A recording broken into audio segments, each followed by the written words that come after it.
नमस्कार, मैं हूं आपके साथ अनीता रावत और आप देख रहे हैं JJN न्यूज। आइए आपको लेके चलते हैं देश भर की खबरों की ओर। बीजेपी नेता हेमंत विश्वा शर्मा को आसाम विधायक दल का नेता चुन लिया गया है। अब हेमंत विश्वा शर्मा ही आसाम के नए मुख्यमंत्री होंगे। असम में विधायक दल की बैठक में केंद्रीय मंत्री नरेंद्र सिंह तोमर और पार्टी महासचिव अरुण सिंह केंद्रीय पर्यवेक्षक के तौर पर मौजूद रहे।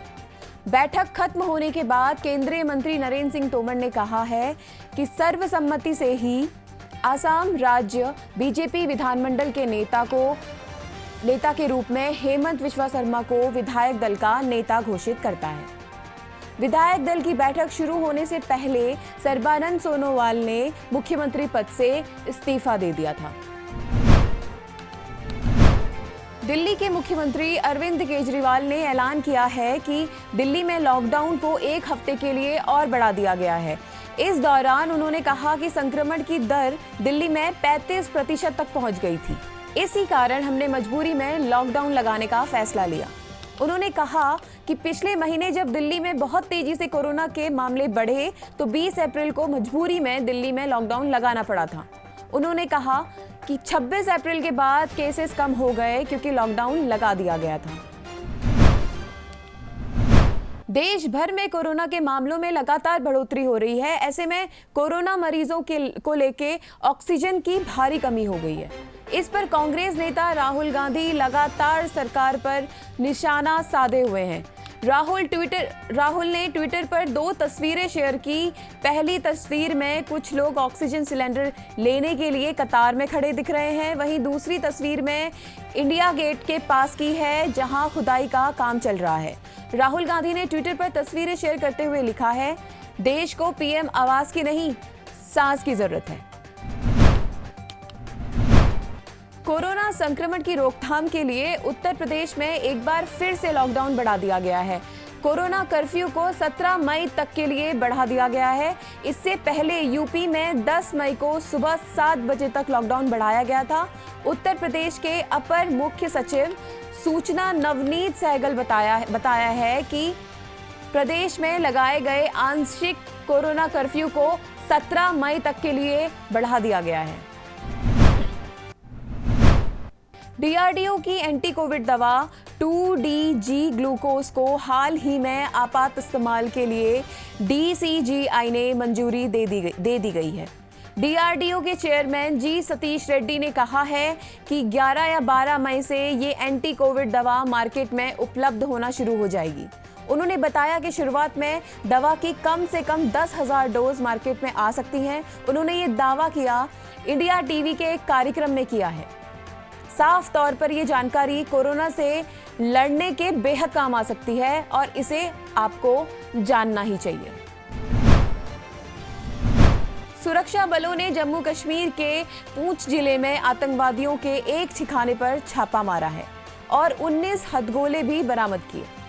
सुरक्षा बलों ने साथ ही ग्रेनेड हमलों से सीमावर्ती जिलों में शांति भंग करने के आतंकवादी योजना को भी नाकाम कर दिया है। एक रक्षा प्रवक्ता ने बताया है कि अभियान के दौरान किसी को भी गिरफ्तार नहीं किया गया। ये अभियान सूरनकोट के फगला इलाके में सेना और पुलिस ने संयुक्त रूप से चलाया था। देश में एक और जहां कोरोना के संक्रमण से कोहराम मच रखा है, वहीं कोरोना से मरीजों के लिए एक और खतरा सामने खड़ा हो गया है। कोरोना के साथ ही मरीजों में म्यूकोरमाइसिस या ब्लैक फंगस का खतरा इतना बढ़ गया है कि उनकी मौत तक हो जा रही है। म्यूकोरमाइसिस के खतरे का अंदाजा इसी बात से लगाया जा सकता है कि महाराष्ट्र में इस बीमारी से अब तक 8 लोगों की मौत हो चुकी है, जबकि सूरत में समय पर इलाज न करवाने के कारण कुछ मरीजों की आंख तक निकालनी पड़ी है।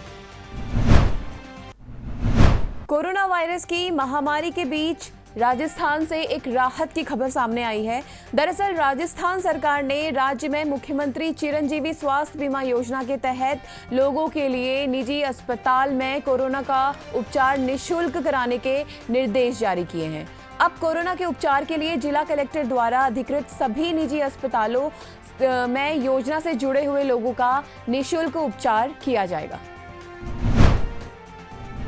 बंगाल की मुख्यमंत्री ममता बनर्जी ने प्रधानमंत्री नरेंद्र मोदी को पत्र लिखकर कोविड महामारी से लड़ने के लिए जरूरी दवाओं और उपकरणों के आयात पर टैक्स में छूट देने की मांग की है। उन्होंने पीएम से बंगाल सहित पूरे भारत में हेल्थ इंफ्रास्ट्रक्चर को मजबूत करने और कोरोना संक्रमित मरीजों के इलाज के लिए दवाइयां और ऑक्सीजन की सप्लाई में वृद्धि करने की भी मांग की है। अपने तीसरे कार्यकाल की शपथ लेने के बाद राज्य में कोविड संकट पर ममता बनर्जी ने पीएम मोदी को ये तीसरा पत्र लिखा है। प्रधानमंत्री नरेंद्र मोदी ने पंजाब, कर्नाटक, बिहार और उत्तराखंड के मुख्यमंत्रियों से आज बात की है। आधिकारिक सूत्रों के अनुसार पीएम मोदी ने इन राज्यों के मुख्यमंत्रियों से कोरोना की स्थिति पर चर्चा की है। मुख्यमंत्रियों ने उन्हें महामारी की दूसरी लहर से निपटने के लिए किए जा रहे उपायों की जानकारी दी।